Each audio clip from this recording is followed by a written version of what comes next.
반갑습니다. 김영준 교수입니다. 네. 네, 치과 마케팅론 오늘 이제 수업 진행할 거고, 원래 이번 제 수업들이 보면 되게 좀 재밌는 교양 과목으로 이루어지는 구성을 좀 짜다 보니까 되게 좀 기대를 했었어요. 수업 시간에 되게 뭐 딱딱한 이론이나 그런 수업이 아니라 실제 이제 병원에서 있었던 일들 위주로 뭔가 좀 사례 들 위주로 얘기를 해주면서 어떤 거기서 이론을 좀 정립해 나갈 수 있는 그런 기회를 생각하고 이번에 좀 교재도 좀 파격적인 걸 제가 이렇게 두 번을 선정을 했는데 이 코로나라는 변수 때문에 제가 갑자기 이게 뭐 반 유튜버가 되어버리는 강제 유튜버가 되어버렸죠. 그런 상황이 왔어요. 그래서 아무래도 좀 현장감이 없다 보니까 조금 한계가 있는데 그래도 뭐 어쩔 수 없으니까 열심히 진행을 해야 되겠죠.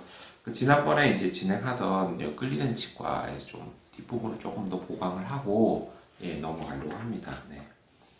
이 책 이제 108페이지에 나오는데 제가 초반에 마케팅이라고 하는 거는 이 병원이 잘 되기 위한 어떤 모든 활동을 다 마케팅이라고 한다고 했죠. 어떤 뭐 광고라든지 뭐 이런 것들은 그 중에 일부인 것이고, 뭐 친절도 마케팅이고, 의사의 어떤 기술도 마케팅이고, 모든 게 이제 마케팅이라고 했습니다.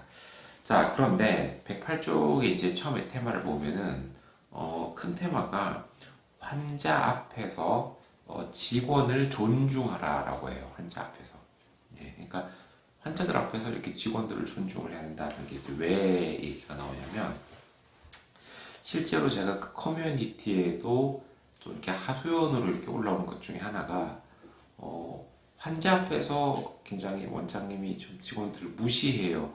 뭐 이런 것 때문에 좀 스트레스를 많이 받는 분들이 꽤 있거든요. 그러니까 뭐 환자 보기 굉장히 좀 민망해지겠죠. 예를 들어서 뭐 어시스트를 서거나 뭘 하거나 할 때 뭐 잘 실수할 수 있잖아요. 근데 그런 걸 이제 대놓고 면박을 준다든지 아니면은 뭐 본을 떠가지고 왔는데 지금 연차가 지금 몇 년 차인데 왜 이거밖에 못하냐 이런 얘기를 하는데 자, 이제 두 가지예요. 첫 번째는 뭔가 잘못을 지적하는 방법론의 어떤 문제점이라는 부분이 사실은 좀 있고요. 두 번째는 상황적인 문제점입니다. 먼저 방법적인 문제점을 제가 좀 짚고자 하면은 사람에게 자극을 줄 때 꼭 그렇게 무한을 주는 게 좋은 방법은 아니에요. 오히려 조금 어려운 리더나 원장님들을 보면은 무한을 안 줘요. 오히려 사람 미안하게, 그죠? 오히려 좀 차분하게 그렇게 하는데 막 버럭하고 화내고 막 이렇게 자주 이렇게 성격이 그대로 늘어나는 사람들은 처음에는 직원들이 되게 좀 겁이 나죠. 막 소리 지르고 와하고 감정 드러내니까. 근데 사람은 익숙함의 동물이기 때문에 그거 몇 번 하다 보면 이제 익숙해져가지고 이제 씨알도 안 먹혀요. 내성이 생긴다고 해야 되겠죠. 그래서 오히려 별 얘기를 안 하는 원장님이 몇 배나 사실은 좀 부담스러울 상황이 올 수 있다는 거죠. 자, 그게 이제 첫 번째 이제 상황인 거고, 두 번째는 그 상황에 대한 어떤 문제점을 말씀드리는데, 바로 환자가 눈앞에 있는 상황이라는 겁니다. 이게 똑같은 얘기를 들어도 환자 앞에서 얘기를 들으면 굉장히 수치심이 들 수가 있죠. 그래서 그 군대에서도 불문율이 하나가 있어요. 뭐 고참이 밑에 애를 이렇게 혼낼 때 제일 밑에 신병들이나 쫄병들이 보는 앞에서는 이렇게 혼내지 않습니다. 뒤에 끌고 가가지고 따로 욕을 하든지 보이지 않는 곳에서 이렇게 뭐라 하죠. 그게 나름의 그 상하관계라든지 이런 부분에서도 그렇지만 그 사람의 어떤 입장이나 어떤 자존심이나 이런 걸 조금 지켜주는 그런 이제 배려심인 거죠. 근데 이제 그거를 뭐 그대로 이렇게 뭐 뱉는 사람들이 있어요. 이 책에 보면 굉장히 수위가 높습니다. 108쪽 여기 중간 쪽 보면 너는 학교 왜 나왔니? 머리에 똥 만들었니? 내가 하는 일이 다 그렇지. 일 처리 진짜 못하네. 그러니까 내가 그렇게 못하는 거야. 뭐 이런 얘기를 하는데 저는 그 생각도 해요. 요즘 이제 어린 친구들 중에서 보면 정말 열심히 안 하는 친구들도 있어요. 그러니까 못할 수는 있는데 그 태도라는 게 중요하죠. 열심히 메모하고 연습하고 막 그렇게 하다가 뭐 또 나오는 건 어쩔 수가 없는데 아무런 그런 노력도 없이 그렇게 되면 가르치는 사람도 되게 이제 스트레스를 받고, 예, 태도가 별로 안 좋으니까 이제 찍히는 거죠. 그러다가 뭔가 이제 실수하면 이제 막 이렇게 혼내게 되는데, 가끔은 저는 개인적인 사견이에요. 열심히 안 하고 하면 저는 좀 자극적인 뭔가를 주는 게 저는 좋다고 생각해요. 단 전제가 있죠. 환자 보는 앞에서 혼내지 않는다. 라는, 그게 제가 나름 생각하는 어느 정도의 타협선이라고 생각하는 겁니다. 그냥 좋은 얘기만 해주면 참 좋은데, 이게 참 사람들이라고 하는 게 웃긴 게, 말로 좋게 해주면은 그걸 잘 못 알아듣고 엉망으로 하는 경우가 꽤 많죠. 이런 얘기 들으면은, 너 교수님도 되게 뭐, 완전 뭐, 노땅이다, 꼰대다, 이런 얘기를 할 수가 있는데, 요즘 그 인권 뭐 신장 뭐 이렇게 해가지고 그게 강조되다 보니까 사실은 학교 특히 이제 중학교나 이런 중고등학교에서 교권이 무너졌다고 하죠. 교권. 네. 그 교권이라는 게 옛날에 이제 제가 학교 다닐 때뭐 잘못하면 저는 많이 맞았어요. 옛날에는. 그러니까 그걸 체벌하는 자체는 저는 솔직히 맞는 사람 입장에서 안 좋죠. 근데 거기에도 뭐까지 좀 확실한 원칙이나 규칙이나 이런 게 좀 있었으면 하는 좀 바람이 있어요. 예를 들어서 뭐 꼭 도구를 쓴다든지, 그죠? 이게 손으로 때리는 건 절대 아니라고 봐요. 뭐 어릴 때 자꾸 잘못하고 그래가지고 지각하고 해가지고 엎드려가지고 그 몽둥이로 많이 맞았는데 시간 지나고 보니까 그때 맞으면 멍이 들잖아요. 그러면 이제 집에 가서 그거를 절대 부모님한테 얘기 안 하죠. 안 들키려고 했었어요. 예. 왜냐면 그 학교에서 맞았다고 왜 맞았냐 물어보고 잘 맞았다 그러고 또 맞거든요. 그러니까 오히려 숨기게 되는 거죠, 이게. 근데 요즘은 이제 부모님들이 오히려 왜 우리 애를 건드리냐 그러면서 막 학교 찾아와가지고 뭐 난리치고 요즘 뭐 스마트폰으로 찍어가지고 뭐 이렇게 해가지고 요즘은 학교 선생님들이 그런데요. 그냥 수업 시간 되면 엎드려 자든 뭘 안 하든 그냥 칠판에다가 막 혼자서 수업을 하시고 그 시간 되면 땡 나가고 그냥 애초에 트러블 안 만드는데 뭐 애가 중간에 나오든 안 나오든 그게 저는 개인적으로는 좀 참 씁쓸하다고 생각해요. 왜냐면 누군가에게 싫은 얘기를 한다는 게 굉장히 힘든 일이잖아요. 그 애정이 없으면 못해요. 그런 아쉬운 소리도, 그죠? 그래서 이제 그런 마음이 있는 상태에서 어느 정도의 어떤 뭐 그런 것들이 저는 차라리 있는 게 좀 낫다. 결과론적으로 시간 지나 보니까 뭐 그런 생각인데 앞서 얘기했던 이 원장님 어떤 좀 인격 모독적인 뭐 이런 부분에 있어서는 뭐 안 그래도 학교 다닐 때 예전하고 다르게 뭐 곱게 자라다가 뭐 직장에서 그런 얘기들이 뭐 적응이 되겠습니까, 그죠?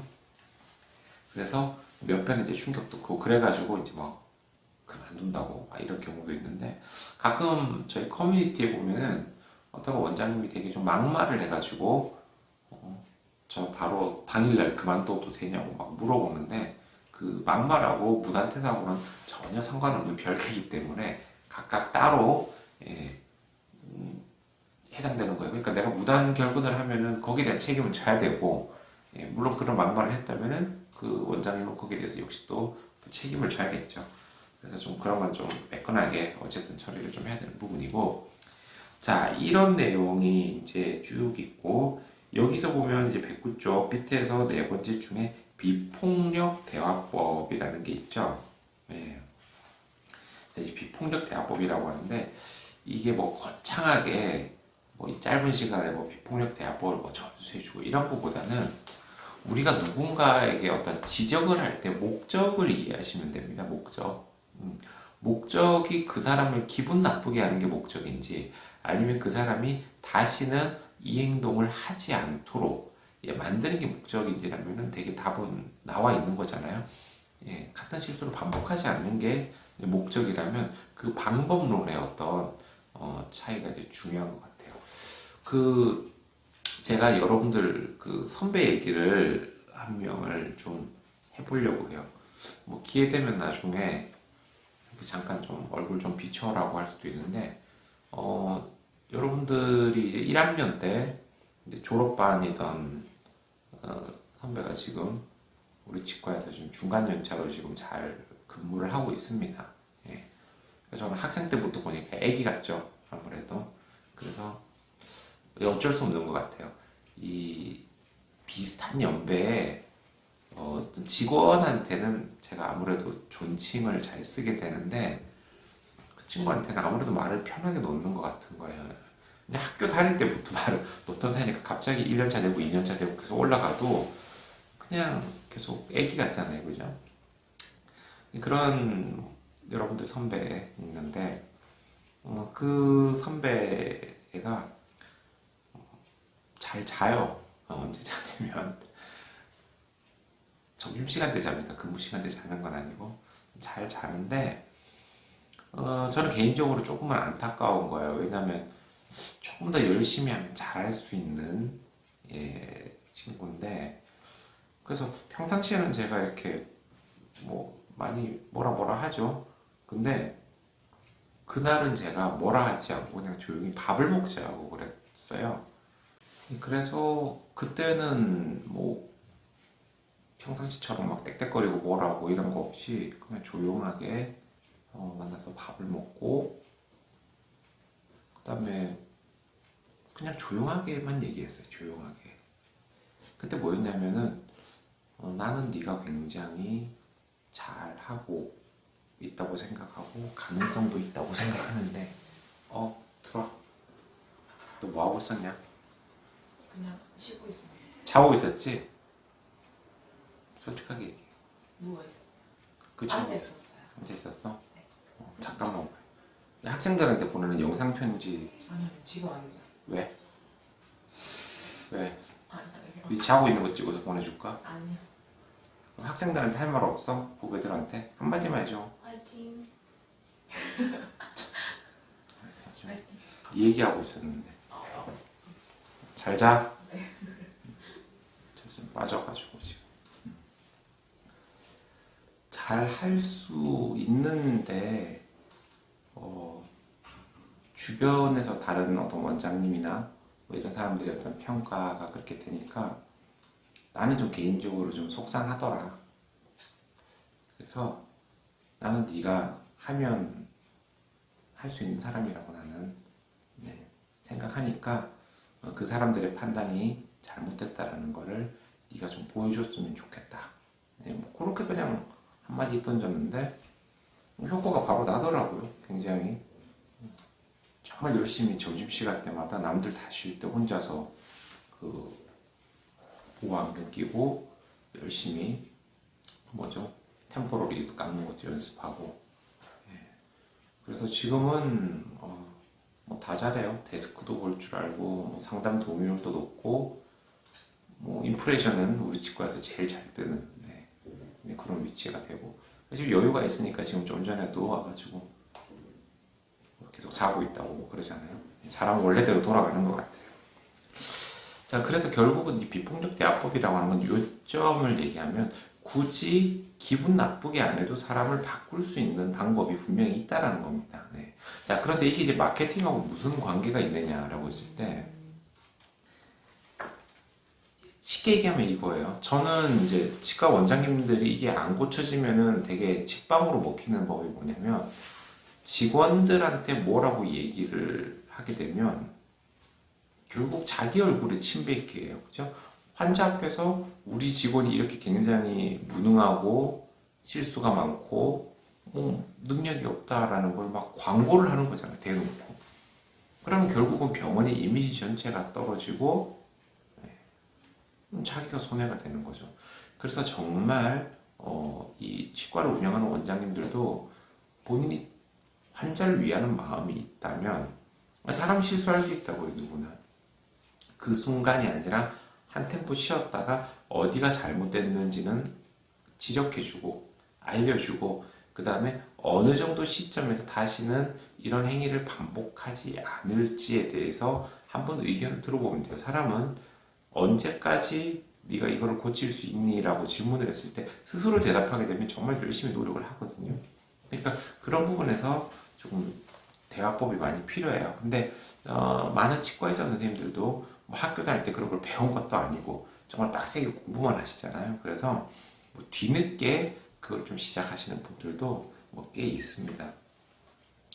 자, 그 다음에 이제 지금 요 마케팅론 수업 시간엔 상담의 어떤 기술적인 뭐 그런 얘기는 하지 않을 거예요. 그렇지만 상담의 어떤 이 컬러라는 거는 이제 되게 중요하죠.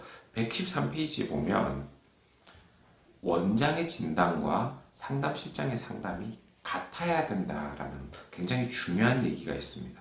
왜냐면 바쁘다 보면은 말이 달라질 수가 있죠. 그래서 이런 경우가 어떤 경우에 생기냐면은 바쁘다고 뭐 예를 들어서 원장님이 요거는 뽑고 임플란트를 하시면 되는데 염증이 많아서 바로는 좀 어렵고 뼈 이식을 조금 해놓고 한참 기다렸다가 정석대로 가는 게 좋겠습니다라고 얘기를 했는데 상담자가 별 생각 없이 그냥 경험상 늘 하던 대로 요거 그냥 뽑으시는 날 바로 어느 정도 가능하세요라고 하면은 이건 신뢰도가 굉장히 떨어지게 돼요. 그러니까 평상시에 그렇게 한다 하더라도 예외적인 사항이 있을 수 있잖아요.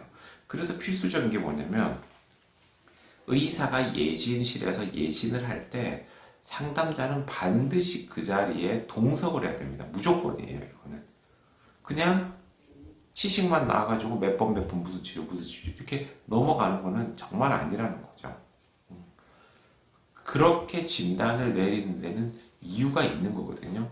단순히 그냥 사진 한두 장만 찍어가지고 진단을 내리는 게 아니에요. 의사는 여러 가지 자신의 어떤 경험과 판단을 통해 가지고 이 치료를 어떻게 풀어나갈 건지에 대한 시나리오를 짠단 말이죠. 그러면 그 부분에 대해서 옆에 없는데 어떻게 알아요? 그냥 지식만 듣고. 그래서 저도 당연히 상담 들어갈 때는 반드시 원장님과 동석을 해요. 왜? 의사들마다 스타일도 다르고 기준이 다르거든요. 어떤 치아를 어떤 원장님은 요거는 한번 살려가지고 좀 써보자라고 판단을 내리시는 분도 있고 또 어떤 원장님은 이거는 살려봐야 오래 쓰기가 너무 어려우니 차라리 조금 고민스럽겠지만 그래도 이번에 좀 뽑고 뼈라도 좀 더 살려가지고 빨리 임플란트를 하는 게 좋겠다라고 다를 수 있어요. 똑같은 치아를 두고도 다른 판단을 내릴 수 있다라는 겁니다. 근데 이거를 무조건 살린다고 해가지고 뭐 좋은 의사 뭐 뽑는다고 나쁜 의사 절대 그런 거 아니에요.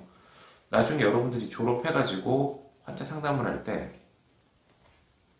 열심히 살려줬다가 고생은 고생대로 하고 결국 뽑고 임플란트 하게 되면 굉장히 큰 컴플레인을 받게 될 거예요. 이렇게 될 거면 왜 사람을 고생을 시켰냐 처음부터 하지라고 하는 어떤 그래서 정답이라는 건 없는 겁니다. 예. 이 의사는 이 의견을 통해서 환자의 문제점을 해결하려고 하는 것이고 또 B라는 의사는 또 다른 자신의 방법을 통해서 해결하려고 하는 것이기 때문이죠.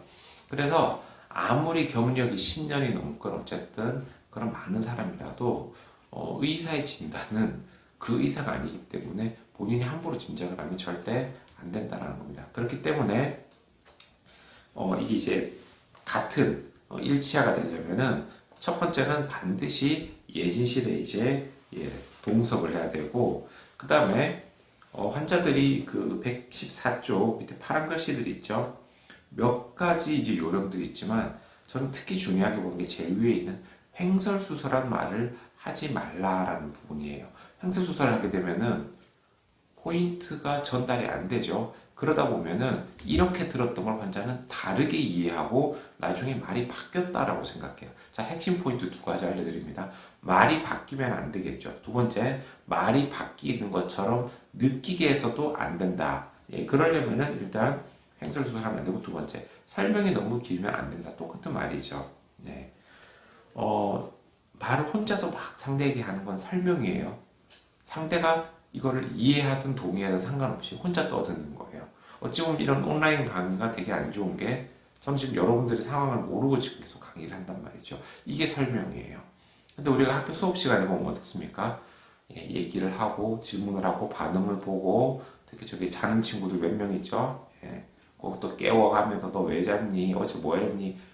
그게 이제 소통이 되잖아요. 환자하고 상담을 할 때도 당연히 이 설명이 아니라 서로 좀 이해와 설득, 대화 네, 이런 것들이 왔다 갔다 하게끔 해줘야 된다는 부분이고 밑에 있는 뭐 네 번째 줄에 그 환자의 구강에 대해서 걱정해 줘야 된다. 예. 뭐 이거는 당연히 사람은 마음이 닫혀 있기 때문에 내 몸 상태에 대해서 걱정을 해주고 뭐 이런 사람들에게 마음이 열릴 수밖에 없겠죠. 그렇기 때문에 충분히 그 사람의 어떤 아픔이나 고통이나 애로사항에 대해서 계속 신경을 써야 된다. 그 다음에 밑에 있는 추가 진단이 나오지 않도록 진단 시에 명확해야 된다. 자, 저는 이게 마케팅일 수도 있고 운영 방침일 수도 있는데 토탈 진료예요. 예를 들어서 토탈 진료가 뭐냐면 치아가 여러 개가 문제가 있을 때 그냥 우리 병원에서 이번에 권유한 대로 싹 치료를 하고 마무리를 하는 거죠, 1차적으로. 자, 그런데 이 제일 이제 힘든 게 이제 뭐냐면 가끔씩 그 프록시멀 캐리어스 있죠. 치아의 사이에 충치가 들어있는 그런 경우는 검진 시에 잡아내기가 상당히 어렵습니다. 예, 이게 파노라마 사진하고 필요하면 PA도 찍어야 되고 정말 꼼꼼하게 보지 않으면 그 놓칠 수가 많아요. 그래서 그거를 치과 의사가 못 본다고 해가지고 그 사람이 능력이 없는 게 아닙니다. 한번 보세요. 그 환자의 조그만 입안에 그 조그만 치아 사이에 네, 이걸 일일이 보기가 되게 힘들어요. 그래서 이 진단에 있어서는 문진이 굉장히 중요하죠. 환자한테 물어보고 어디가 불편하고 어떤 증상이 있는지를 물어보는데 거기에 대해서 좀 많은 답을 받지 못할 경우에는 아무래도 놓치는 경우가 생길 수 있어요. 근데 그걸 안 놓치려고 노력해야겠죠. 자, 그래서 이제 안 놓쳤다고 생각하고 이제 치료를 했는데 아이고, 파봤더니 어때요? 인근에 작은 충치가 생겨서 레진이라든지 이런 것들을 추가로 치료해야 되는 경우가 나올 수 있습니다. 정답은 아니에요. 근데 저는 토탈 환자분 같은 경우에는 그 놓친 부분은 그냥 이유 불문하고 치료를 해드려요. 비용 안 받습니다. 그냥 해드려요. 대신에 말씀은 드립니다. 네. 놓쳤다가 아니라 굉장히 이게 작은 충치 부분이 제거를 하면서 발견돼서 그래도 이거를 충치가 있는데 그냥 넘어갈 수도 없고 그 다음에 전체적인 어떤 치료 과정과 비용도 이미 다 얘기를 하고 다 합의를 봤는데 계획이 틀어지는 거는 제가 싫기 때문에 이 부분은 그래도 저희가 좋은 치료를 해드리려고 치료는 해드리지만 비용은 받지 않겠다라는 걸 명확하게 얘기를 해줘요.